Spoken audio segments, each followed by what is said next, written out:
This footage is from the Royal Canadian Navy destroyer HMCS Algonquin that supported the landings on Juno Beach on D-Day, June 6, 1944. Based upon my research about Algonquin on D-Day, this footage appears to be out of sequential order, and therefore some details will need more explaining later on in the video. As the documentation accompanying the footage in the archive is sparse, please leave a comment down below if you recognize any of the vessels, individuals, or any of the events taking place during the footage. Here you can see Canadian sailors packing clips of 40mm ammunition used for anti-aircraft fire on board the ship.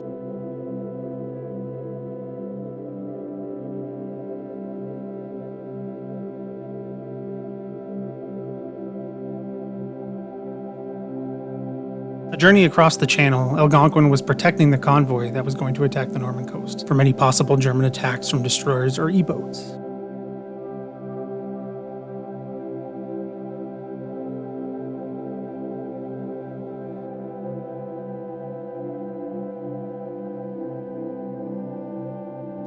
The Algonquin faced many lulls on D-Day, as it took some time to get their Army observation officer to get ashore to tell them which targets to fire upon. Eventually, the observation officer was put ashore, but by that point the Canadian advance was so far inland that the officer could not get to a position to give Algonquin targets ashore. Despite issues with the observation officer, the Algonquin was still given targets on shore to fire upon. This included a battery of 3 88mm guns that were holding up an advance further inland.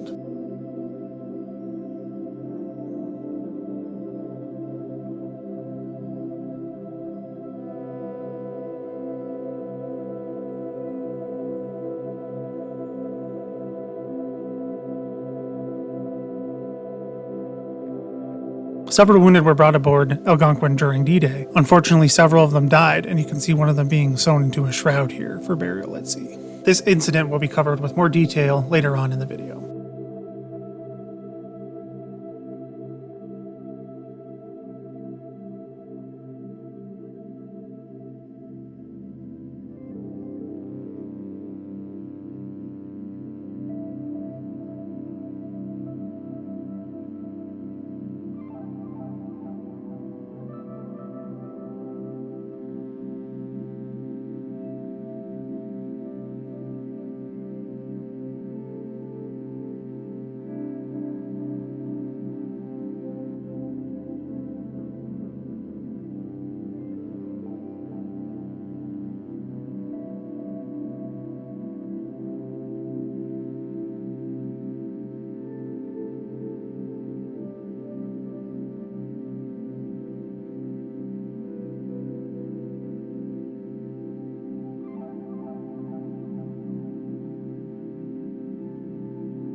The footage taken on board Algonquin also includes many shots of the various other vessels that took part in Operation Neptune, the naval portion of Operation Overlord.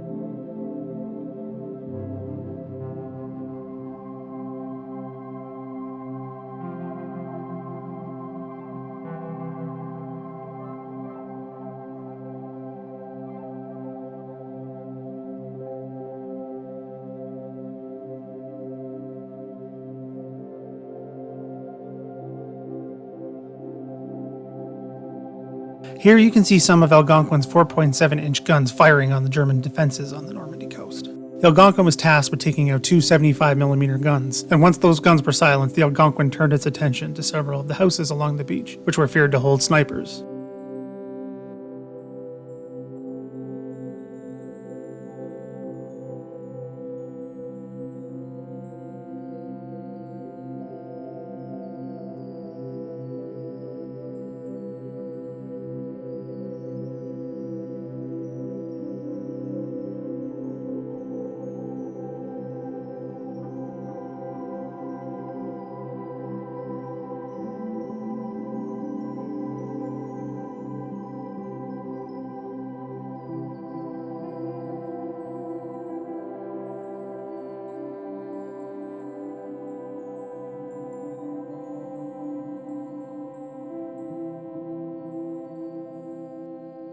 another one of the many Allied vessels that was firing on the Norman coast on D-Day.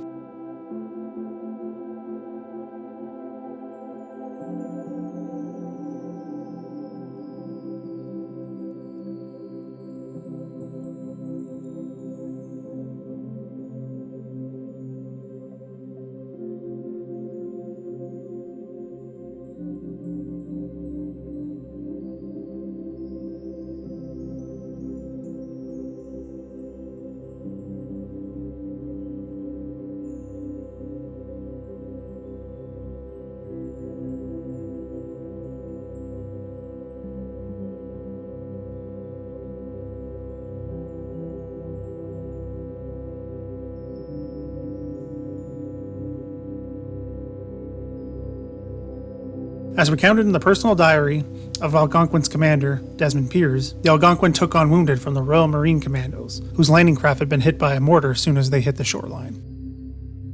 In total, 6 commandos were brought on board, with 1 dead before they even reached the deck. Piers recounted how 4 of the 5 survivors were seriously wounded. 2 commandos died of their wounds on board Algonquin. All 3 of the commandos who died were buried at sea. The other 3 commandos were later transferred to a hospital ship after spending several days aboard Algonquin.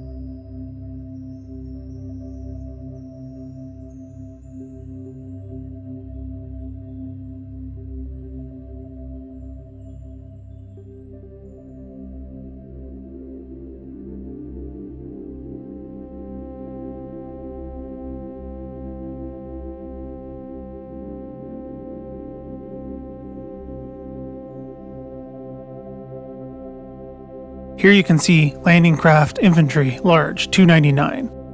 Perhaps one of the most famous in Canadian military history, as it is the subject of one of the photos that is often used to show Canada's role on D-Day. It was carrying members of the 9th Infantry Brigade, which were brought ashore after the initial landings.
Check out this video of USS Texas firing on German defenses along the coastline of Normandy on D-Day.